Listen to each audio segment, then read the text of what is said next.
All right, so we are at Schoolypalooza and we have a special treat for you. We have seen one of our favorite rigs so far. It's designed so beautifully, and without further ado, here it is. You're gonna meet the owner who designed it and created it, and we're just blown away. So check this out.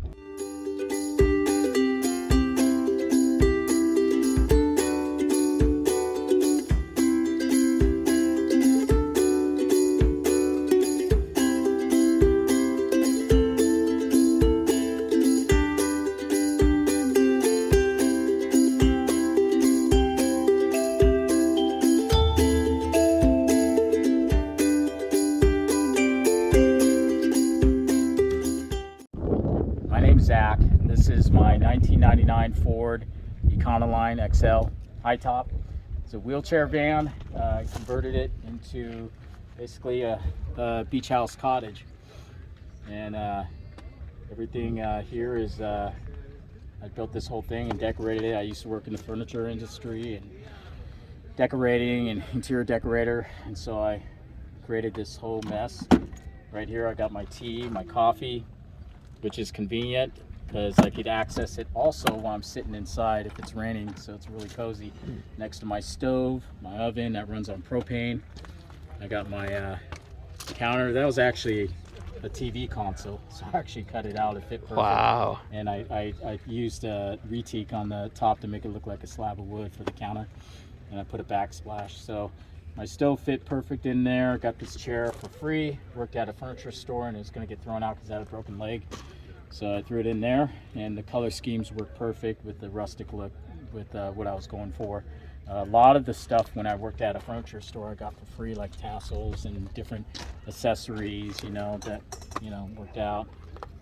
Otherwise I kind of went here and there for the hardware and this and that.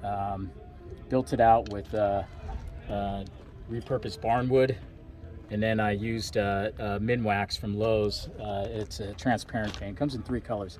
I used the whitewash and used the sandpaper to sand it down at 1,000 grit, so that kind of gave it that rustic look. And you look up inside, I decided to make the ceiling a little oasis, so I wanted flowers and all that jazz. This was a COVID project, so I wanted it to be relaxing. A lot of people, when they look at it, we don't talk about the chaos of the world. It's an escape from that, and that was the point, and it's worked. A lot of people I show it to, I have no idea who they voted for. I have no idea they're, anything, religion, politics, it doesn't matter. This is what it's all about. So it really brings people together, whether I'm at the beach or in the mountains or whatever, and I run into people here in Quartzsite or Ehrenberg or Schoolypalooza, so it's great. So it's pretty awesome. I just met you guys. Yeah, and we've never seen somebody put that amount of flowers on their ceiling before. So usually you've seen everything when it comes to this, and then we come to see your build, and this is just so unique. It's not like anything that we've ever seen before. I went full blown on it, and people wonder, especially with the textiles, I use the off-whites. I've had that, keep in mind, I'm full time, and I've had this for a little over 2 years.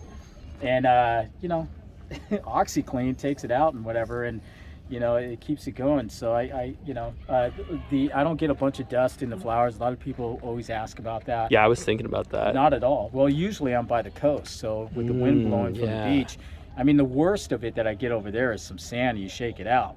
So it's a little bit different than desert dirt, and even desert dirt, it hasn't been that bad. And I was up in Colorado. I've been everywhere, Utah, everywhere else, and I've been able to maintain pretty easy. So it's easy to take care of if you care about your vehicle that much, and I'm kind of that way anyways.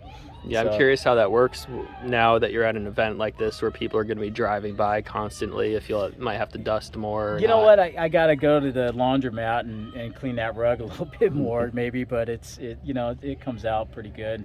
I mean, it still works. But OxyClean is the big secret to cleaning white stuff. Oh yeah, dude, it takes it right out, all that stuff. I use it all the time. So that's my go-to to get like dirt stains and all that, and it's almost like new. It's a little bit dirty here and there, but it's not bad. But I've had that rug for quite a while. Like since I bought it, you know, like 2 years, you know, when I decorated it. So all that stuff, even my linens in there, they're light colored. You know, I went for the color scheme and I was going to stick by it. A lot of people go with darker colors, and I wanted light stuff. I didn't want it to look like a dark pit in there. I wanted yellows, I wanted, you know, the grays go well with it, but these are light grays, so they bring it out, you know, and they kind of hide the dirt. You know, this is all off-white. It's not white, so, you know, it kind of hides the dirt when you decorate it. You know, I used a burlap up there for the headboard and tufted all that. And it all just flows together, all the colors that you have in here. It's all the same tertiary colors, so it all works together. Nothing's out of place. No, not at all. And that's what I wanted. This right here. That's one of my favorite things about your build. You know what? When the doors are closed, I couldn't see out the back, and that bugged me. So, and I was going to put a ship's porthole, but that was pretty pricey for a good one. So I didn't want to wait. So I used some hardware I got, and I made this heart, and it works out because it kind of looks like an arrow through a heart. Yeah. You know?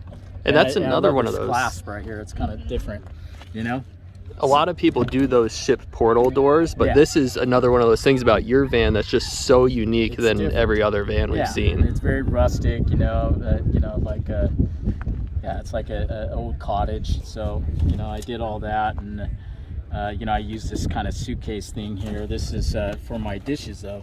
So I try to utilize every piece that I can to put up to it. You know, I got an old mailbox up there for my junk, and I even have an incense box towards the front there that I put there, you know, to keep things nice.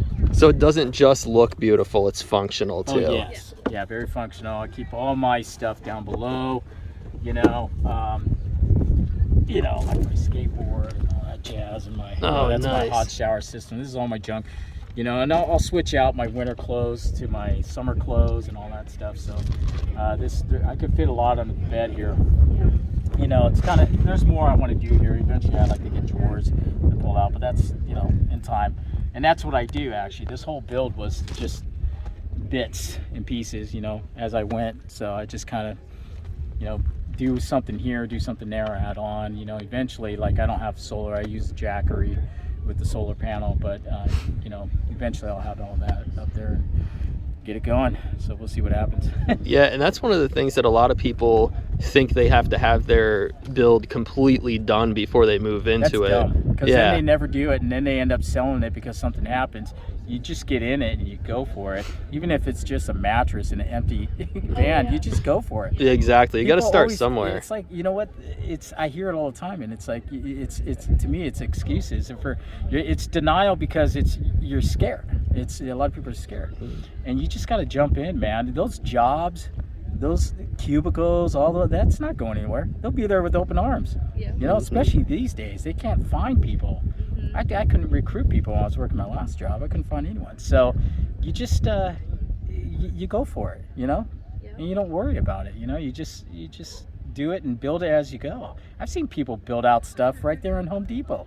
In the parking lot out here. We're actually planning on painting our bus in the Home Depot parking lot after this event. Yeah, dude. Well, even out here, I see people installing solar and all kinds of stuff out here in the desert, dude. And they're doing all kinds of stuff, which is ideal, man.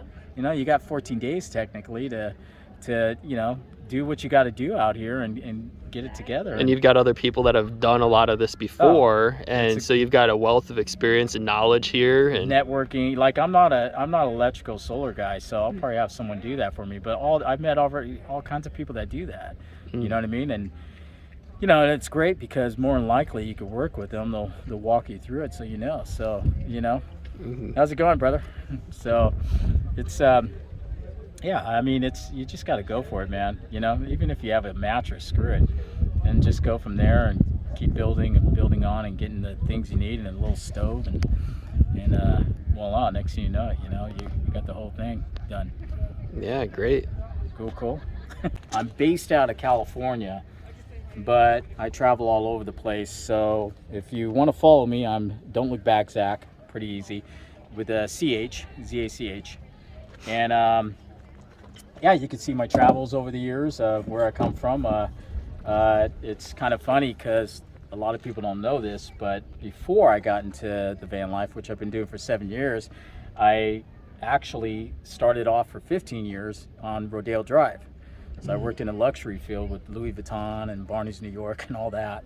And I went from that to this, and by choice, and I love it. It was actually the best move I could have made, you know. And I think as a human being, it actually was better for me. So, and I met so much better people outside of Hollywood. Yeah. So, follow that, check it out, and that's on Instagram. That's on Instagram. Are you on YouTube as well, or just Instagram? No, I'm not on you. I'm not as. You guys are ahead of me. not by much. We've only got a few subscribers. No, it's awesome though. Yeah. Well, it's nice to meet you, and thanks for showing us your build. And yeah, that's been wonderful. One of our favorite builds at this place right now, and there's a lot of builds here, so that says a lot. Dude, that's a big compliment. Yeah, especially here. I haven't seen what's out there, but I've seen some great stuff so far just driving in. So I can't wait to explore and you know, network and meet new people. It's always great meeting. Oh, man, this thing, you meet so many people in this world. Yeah. So it's great. I actually meet more people here that are genuine than I did in LA. Exactly. You know, actually no one was my friend. I only have like maybe 3-4 friends that I keep in touch all this time, and all of them disappeared, man. You know what I mean? It's so ironic how that works, but it's nothing new. And this is just a bunch of builds just together in the desert for, you know, a few day event out here. So yeah, pretty great. But anyways, thanks again, really appreciate it, and go check them out on Instagram.